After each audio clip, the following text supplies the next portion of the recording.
택배 왔어요, 택배. 사연 택배. 안녕하세요. 저는 대학에서 시간 강사로 일하고 있는 30대 여성입니다. 제가 뭐 하나에만 빠지면 주위를 돌아보지 못하는 성격이라 공부만 한다고 결혼 전까지 변변한 연애 한 번 못 해봤습니다. 제가 번듯한 사람이 되면 그 위치에 맞는 사람은 자연스럽게 만날 수 있다고 생각했는데요. 주변에서 왜 그렇게 남자는 많이 만나봐야 한다고 했는지, 겪어보지 않으면 절대 모른다고 했는지 이혼을 하고 나서야 뼈저리게 깨닫게 됐습니다. 휩쓸려서 한 결혼의 최후는 결국 이혼이더군요. 단 한 분이라도 저 같은 일을 겪지 않으셨으면 해서 몇 자 적어봅니다.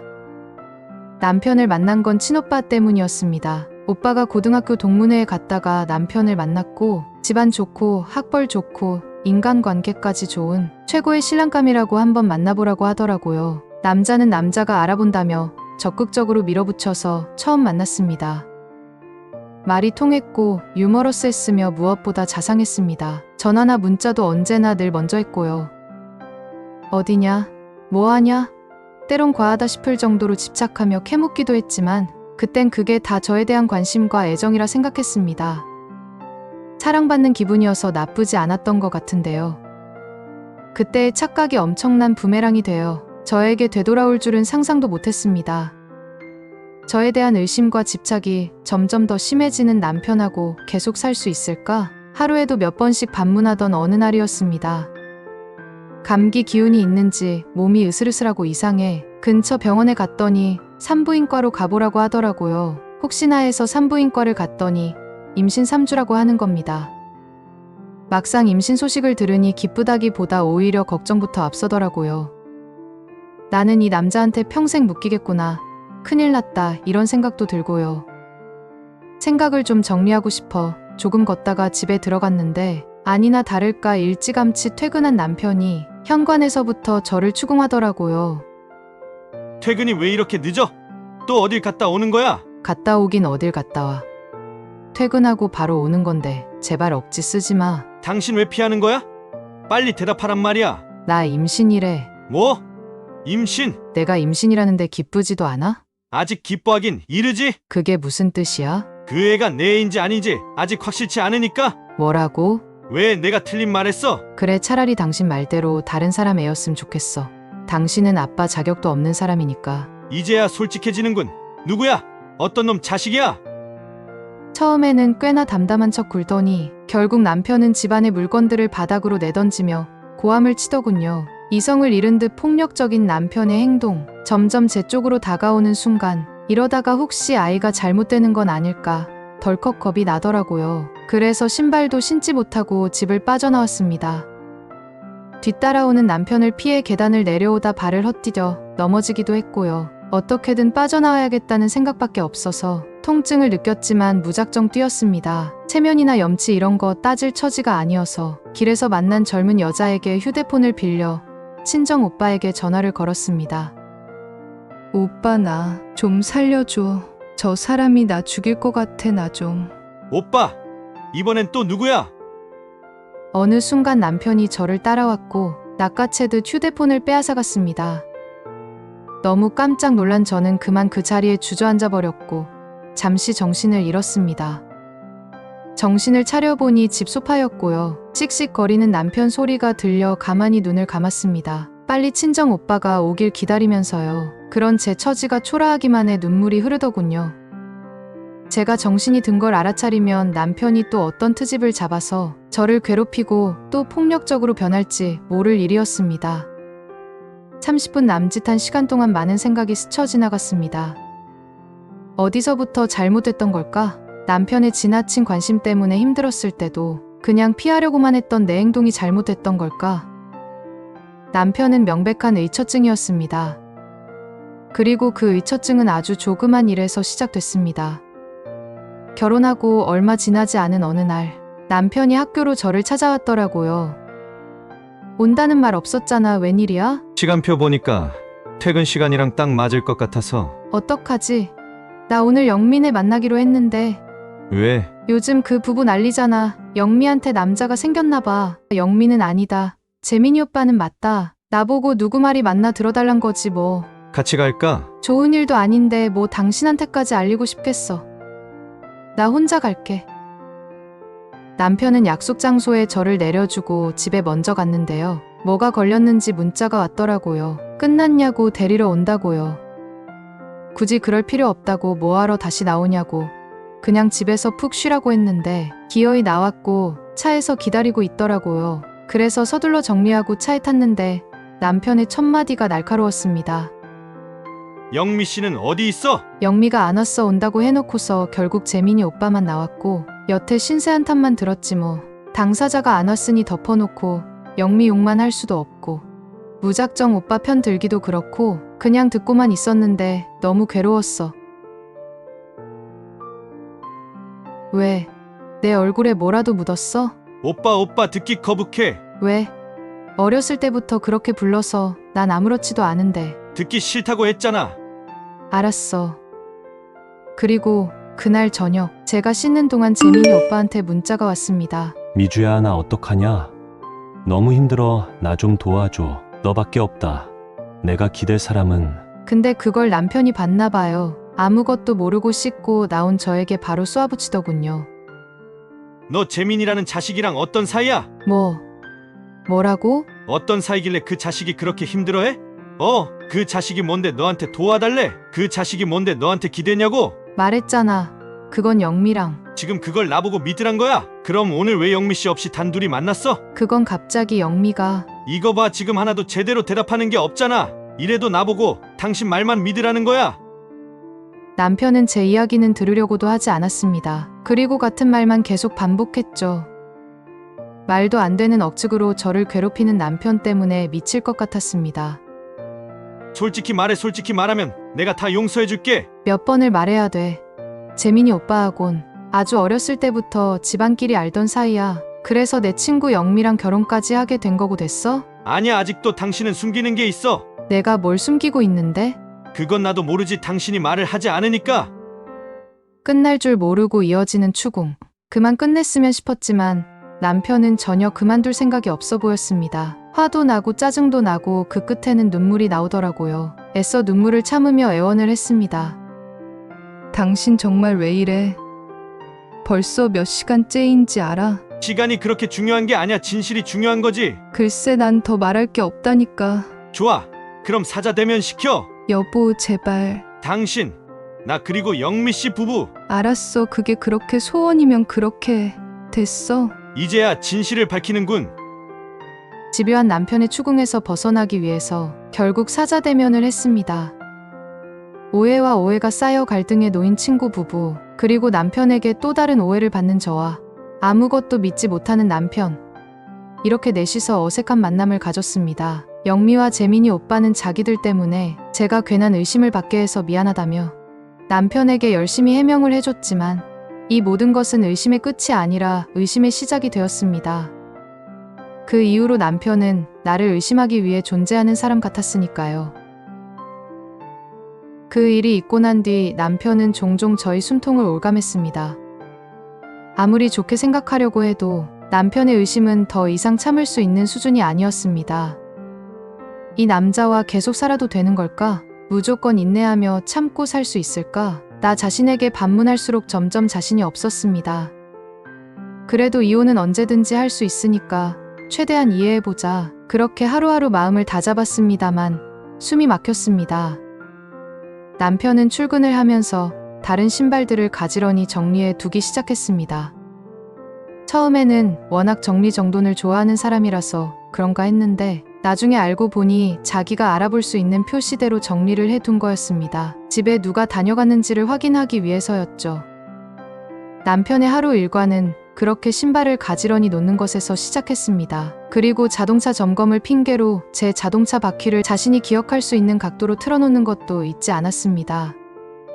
처음에는 저도 몰랐는데요. 어느 순간 보니까 알겠더라고요. 저는 똑바로 주차를 하는데 나중에 보면 어김없이 바퀴가 틀어져 있었으니까요. 사실 신발 정리나 자동차 바퀴를 돌려놓는 건 애교에 불과했습니다. 남편은 출근을 해서 1시간마다 전화를 했습니다. 속 모르는 남들은 자상하다고 할지 몰라도 물어보는 건 늘 똑같았습니다. 여보세요. 누구 집에 온 사람 없어? 오긴 누가 와 없어. 나 혼자 있어. 그럼 다행이고, 이따 또 전화할게. 이렇게 1시간에 한 번씩 전화를 해서 제 동태를 체크하고 퇴근하면서는 아침에 자신이 틀어놓은 자동차 바퀴의 각도가 맞는지 그것으로 제 외출 여부를 확인하곤 했습니다. 그리고 신발의 정리 상태를 보고 혹시 누가 왔다 간 사람이 없는지 파악하는 것도 빼놓지 않았습니다. 당신 칫솔모는 왜 이렇게 빨리 달아? 집에 있으면서 뭐가 그렇게 이 닦을 일이 많다고? 남편의 터무니없는 질문에 제가 할 수 있는 일은 애써 태연하게 웃어주는 것 뿐이었습니다. 제가 웃지 않으면 또 무슨 트집을 잡아 저를 괴롭힐지 몰랐으니까요. 그 어떤 상황이라도, 심지어 강의 중이라도 전화를 받지 않으면 그게 의심의 증거가 됐습니다. 그리고 내 주변의 모든 남자는 의심의 대상이 되기도 했습니다. 한 번은 이런 일도 있었습니다. 남편 출장이 잡혀서 모처럼 마음 편히 집에서 와인 한 잔을 하고 있었는데요. 남편이 갑자기 들이닥친 겁니다. 당신 출장 간다고 하지 않았어? 당신 혼자 있어? 이 방에 숨은 거 아냐? 저기인가? 당신 왜 이래 정말? 와인까지 마시면서 왜 밤에 혼자 있으려니까? 옛날에 사귄 남자들이 생각나? 감미로운 음악에 와인까지? 출장 간다더니 왜 갑자기 또 이러는데? 대학 동창 이민수, 연수 갔을 때 만난 선배 박철, 그리고 당신 강에 나가는 학교 전임 강사 박수원. 당신 어떻게 그 사람들 이름을 알아? 봐, 이젠 아니라는 말도 안 하는군. 그 사람들은 나랑 아무 상관없어. 친하게 지낸 건 사실이지만 아무 사이도 아니라고. 아무 사이도 아니면 내가 그 사람들 찾아가 무슨 짓을 하든 상관없는 거 아냐? 이렇게 과민 반응 보이는 당신이 더 이상한데? 당신 그 사람들 찾아가서 설마 내 뒷조사한 거야?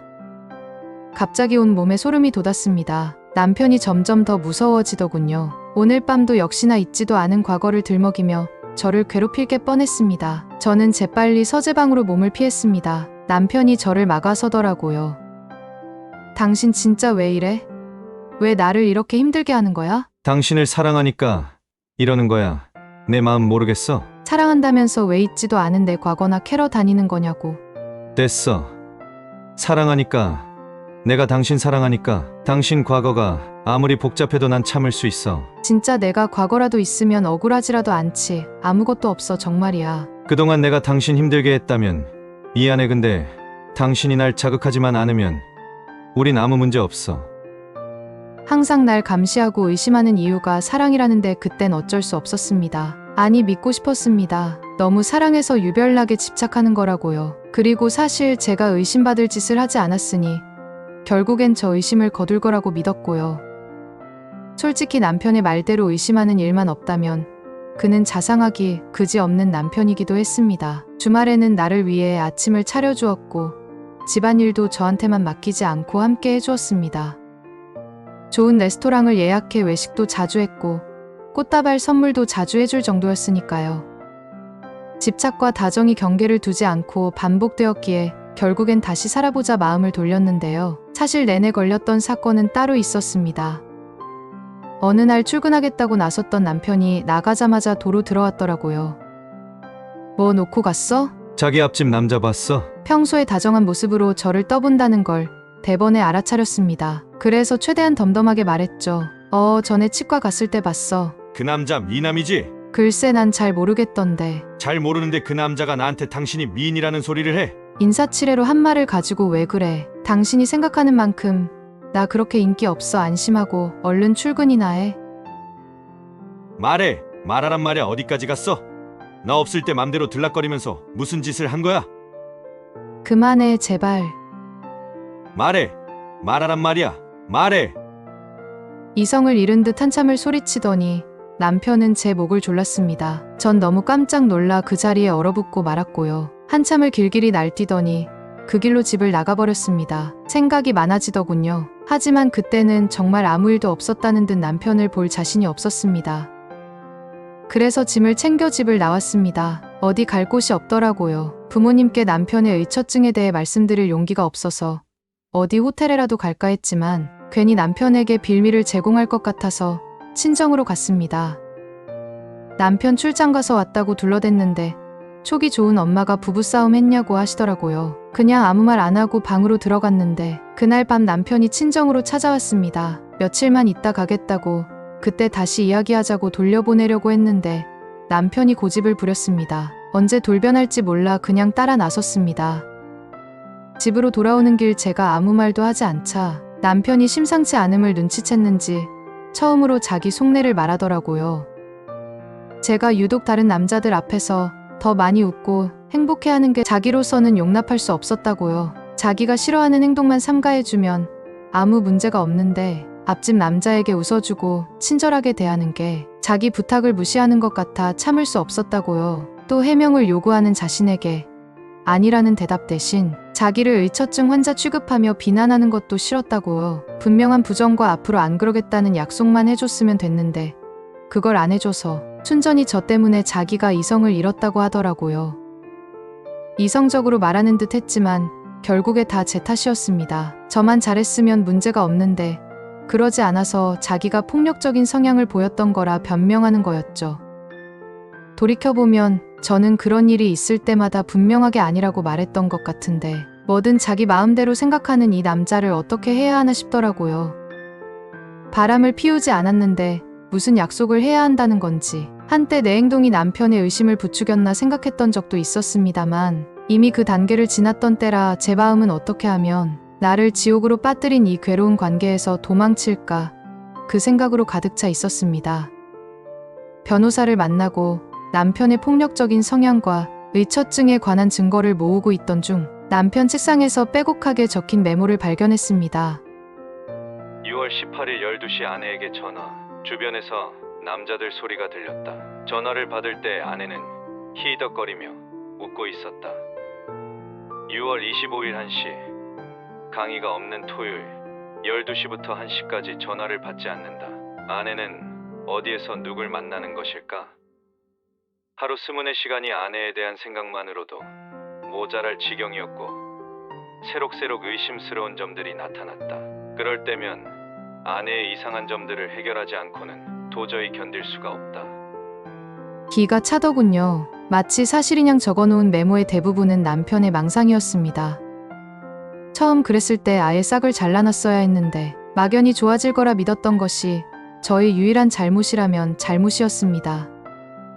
이 남자와 결혼 생활을 유지하는 건 시간 낭비라는 생각이 확고해졌을 무렵 청천벽력과도 같은 임신 소식을 듣게 됐습니다. 아빠 없이 아이를 어떻게 키워야 하나, 마지막으로 남편에게 기회를 한 번 더 줘야 하나, 머리가 복잡했던 그때 남편은 어떤 놈 아이냐며 아빠 자격도 없는 말을 했던 겁니다. 인간 같지도 않은 남편을 피해 도망치다 다시 잡혀와 있는 제 처지가 한심했습니다. 결혼 생활에 무슨 미련이 남았다고 질질 끌다가 이 꼴을 당하나 싶기도 했고요. 빨리 친정 오빠가 도착해서 나를 구해주기를 바라던 그때 초인종 소리가 들렸습니다. 친정 오빠였습니다. 도대체 무슨 일이야? 별일 아닙니다. 작은 오해가 생겨서요. 얘가 지금 쓰러진 거야? 너 괜찮니? 오빠 나 좀 데려가줘. 오빠가 오니 남편은 바로 돌변하더군요. 그리고는 바로 무릎을 꿇고 눈물을 철철 흘리더라고요. 내가 잘못했어. 내가 왜 그랬는지 정말 미안해. 난 당신 없이는 못 살아. 당신이 잘 알잖아. 내가 당신을 얼마나 사랑하는지. 다 당신 착각이야. 당신이 나를 사랑한다면 이렇게는 못하지. 물건 부수고 목 조르고.